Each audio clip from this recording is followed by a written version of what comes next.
Hello friends, आज के video में हम बात करने वाले हैं कि बीएमएस में हमें श्लोक याद करना चाहिए या नहीं करना चाहिए। श्लोक लिखने से मार्क्स अच्छे मिलते हैं या नहीं मिलते, उसके बारे में बात करेंगे। बहुत सारे स्टूडेंट की ये प्रॉब्लम होती है कि वो क्या करते हैं, श्लोक को याद तो करते हैं लेकिन थोड़े टाइम के बाद भूल जाते हैं, या फिर कुछ स्टूडेंट जो होते हैं इंग्लिश मीडियम के होने की वजह से जब वे श्लोक को याद करने की कोशिश करते हैं तो उनको श्लोक याद नहीं होते।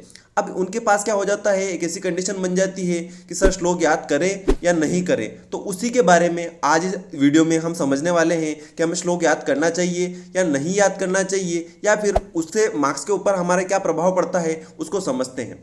तो दोस्तों, श्लोक जो होता है, श्लोक याद करना चाहिए। पहली बात, क्यों याद करना चाहिए? क्योंकि हमारी जो संहिता होती है पूरी श्लोक के अंदर लिखी हुई है, उसी का मतलब हम हिंदी के अंदर समझते हैं। अब यहाँ पर याद करना, और जिसको नहीं हो रहा है उसको क्या करना चाहिए? तो जिसको याद नहीं हो रहा है उसके लिए एक ट्रिक है कि वो श्लोक नहीं याद कर पा रहा है तो जो श्लोक है उसकी हिंदी को एज इट इज एग्जाम में लिखे। कोई भी घुमा फिरा की ऐसी वैसी चीज़ ना लिखे। जैसे एग्जाम्पल के तौर पे हमारा एक बेसिक सा श्लोक है, प्रयोजनम चास्य स्वास्थ्य स्वास्थ्य रक्षणम आतुरस्य विकार प्रशमनम च, यह आयुर्वेद का प्रयोजन है। अब इसको अगर याद नहीं हो रहा है तो हमें किस तरह से लिखना है? तो एग्जाम में आप हिंदी इसकी एज इट इज लिखें कि क्या लिखा हुआ है कि आयुर्वेद का प्रयोजन यह है कि सबसे पहले तो स्वस्थ व्यक्ति के स्वास्थ्य की रक्षा करें, देन उसके पश्चात क्या करना है कि जो रोगी व्यक्ति है उसके रोगों का निवारण करना है। तो ये जो हिंदी है यदि आप एज इट इज लिखेंगे तो आपको नंबर अच्छे मिलेंगे।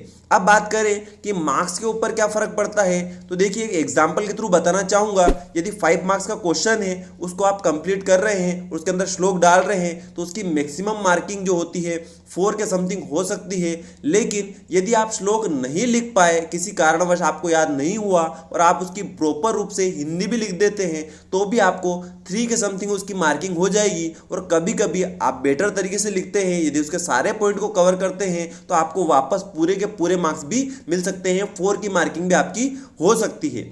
तो यहाँ पर ये बात हो रही है कि कोई ज़्यादा फर्क नहीं पड़ता, लेकिन यदि आप श्लोक डालेंगे तो इंप्रेशन अच्छा आता है, एग्जामिनर को नंबर देने के फायदे होते हैं, नंबर ज़्यादा देता है एग्जामिनर आपको। लेकिन नहीं भी याद होता तो आपको ट्रिक मैंने बताई है कि आपको करना क्या है कि प्रॉपर रूप से जो उसकी हिंदी दी गई है उसको प्रॉपर रूप से आप लिखें। जो श्लोक के अंदर बोला गया है वही आपको हिंदी में लिखना है। घुमा फिरा कर इधर उधर की बातें उसके अंदर नहीं लिखना है। जो बोला गया है एज इट इज आप लिखेंगे तो आपका अच्छे नंबर मिलेंगे।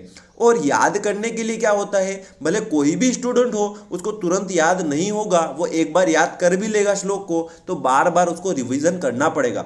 कोई भी श्लोक है उसको कोशिश करें कि डायरेक्ट रट्टा मारने की कोशिश ना करें। जो भी श्लोक है उसको समझिए कि आखिरकार वो क्या बोलना क्या चाह रहा है। वो जो बोलना चाह रहा है उसको आप समझ लेंगे तो आप खुद ब खुद संस्कृत के अंदर उसको क्या कर पाएंगे, चेंज कर पाएंगे और बड़ी आसानी से श्लोक को लिख पाएंगे। तो दोस्तों, आपको यह वीडियो कैसा लगा नीचे कमेंट बॉक्स में जरूर बताएं, और जिसने भी अभी तक मास्टरमाइंड समीर को सब्सक्राइब नहीं किया है तो प्लीज सब्सक्राइब कर लें, बेल आइकन को प्रेस कर दें ताकि आने वाली वीडियो की अपडेट आपको मिलती रहे।